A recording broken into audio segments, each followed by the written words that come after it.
Gaspar, ¿lo veis? A la grúa, a la grúa.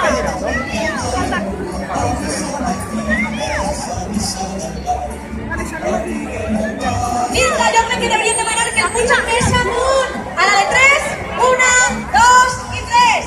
¡Amunt! Un poquet més a la de 3, ara vosaltres sols, ben fort. 1, 2 i 3.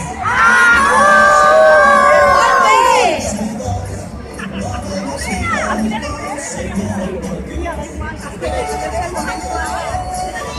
No puedo más, estoy al límite, me lo cuello.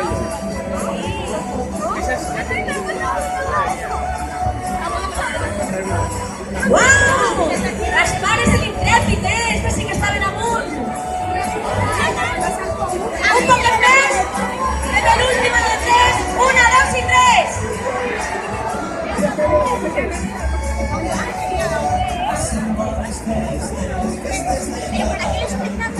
Sempre que Gaspar vol arribar dalt del tot de la façana de l'Ajuntament.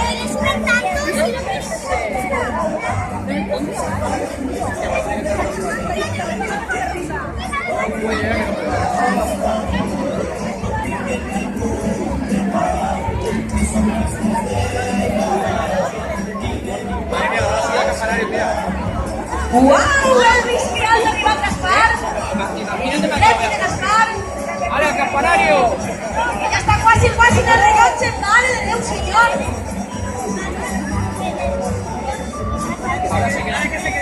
Jo crec que us mereix un fort aplaudiment.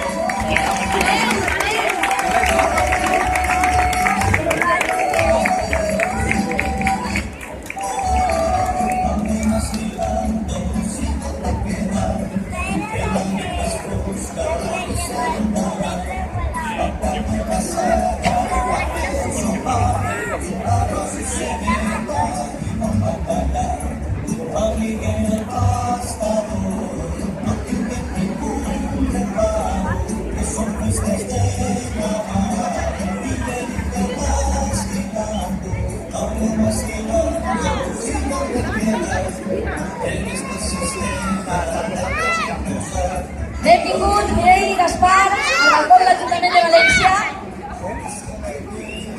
Assistents, la teva comitiva, els cops d'honor i les palleres majors de València 2016. Exposat el nostre alcalde, Joan Ribó, esperant els reis així al balcó de l'Ajuntament.